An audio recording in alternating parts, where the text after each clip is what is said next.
नाजरीन, आर्मीनिया ने इस बात का दावा किया है कि तुर्की ने अपने फाइटर जेट का इस्तेमाल आर्मीनिया की एयर पावर के खिलाफ करके उसका एक जंगी तैयारा मार गिराया है। आपको बता दें कि आर्मीनिया और अजरबैजान के दरमियान जंग अरूज पर पहुंच चुकी है। बॉर्डर के ऊपर काफी ज्यादा नुकसान हुआ है। दोनों मुल्क आर्मीनिया और अजरबैजान अब फौज की बजाय शहरी आबादी को निशाना बना रहे हैं, जिसकी वजह से हलाकतों की तादाद बहुत बढ़ चुकी है। आज की इस वीडियो में बहुत सारी डेवलपमेंट आपके साथ शेयर करेंगे। छोटी सी गुजारिश है कि आप हमारा YouTube चैनल हसनात टीवी को सब्सक्राइब कर लें, घंटी के निशान को दबा लें ताकि लेटेस्ट न्यूज आप तक बर वक्त पहुंचती रहे। नाजरीन ग्रामी, आर्मीनिया ने इस बात का दावा किया है कि उनका एक फाइटर जेट तुर्की के F-16 ने मार गिराया है। हालांकि न ही अजरबैजान ने इस बात की तस्दीक की है और न ही तुर्की ने कि उनके फाइटर जेट ने आर्मीनिया के खिलाफ किसी किस्म की कोई रिटेलिएशन की है या उनके किसी जहाज को मार गिराया है। अलबत्ता आर्मीनिया की थिंक टैंक और न्यूज एजेंसियां इस बात का दावा कर रही है कि उनका एक फाइटर जेट गिरा है और उसको गिराने वाला तुर्की है। आपको बता दें कि तुर्की के पास अमेरिका का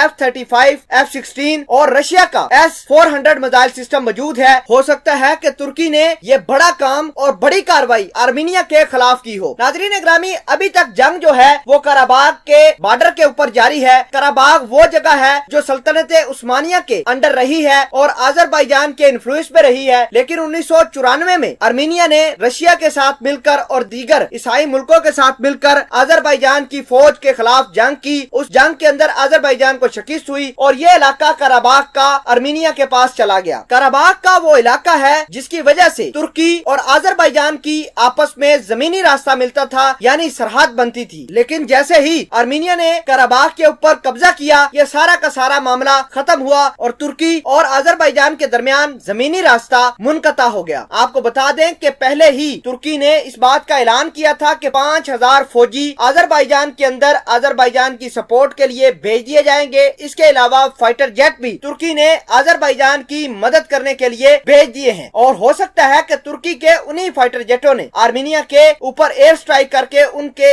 एक फाइटर जेट को मार गिराया है। बहरहाल आर्मीनिया ने इस बात की तस्दीक की है, लेकिन तुर्की ने इस हवाले से किसी किस्म की कोई खबर नहीं दी। दूसरी बड़ी और अहम खबर यह है कि आर्मीनिया और अजरबैजान के दरमियान अब लड़ाई मजहब की लड़ाई होगी। एक तरफ इस्लामी मुल्क खड़े होंगे और दूसरे जानब ईसाई मुल्क खड़े होंगे और आर्मीनिया की मदद करने के लिए रशिया भी आ सकता है, क्योंकि रशिया के अंदर भी ऑर्थोडॉक्स ईसाई मौजूद हैं और अमेरिका और यूरोपीय यूनियन तो जैसा कि सबको पता है कि क्रिश्चियन मुल्क है। ये सारे मिलकर तुर्की के खिलाफ हल्ला बोल सकते हैं, जंग का आगाज कर सकते हैं। रशिया ने हाल ही में दावा किया है कि अगर आर्मीनिया की सरहद के ऊपर अजरबैजान ने डायरेक्ट अटैक किया तो रशिया अपनी फौज भेजेगा आर्मीनिया के अंदर और डायरेक्ट उनके मोर्चे संभाल कर तुर्की और अजरबैजान को काफी नुकसान पहुंचा देगा। इतलात ये हैं कि इन दोनों की लड़ाई के अंदर अब तक 40 से ज्यादा फौजी जाँ बहक हो चुके हैं। दोनों मुल्कों ने अब फौज की बजाय एक दूसरे के शहरियों के ऊपर अटैक करना शुरू कर दिए हैं और ज्यादातर जिनकी हलाकतें हुई हैं वो शहरी हैं। इतलात ये है कि अजरबैजान ने काफी ज्यादा गोलाबारी करके आर्मीनिया के टैंकों और उनकी हवाई पट्टियों को नुकसान पहुँचाया है।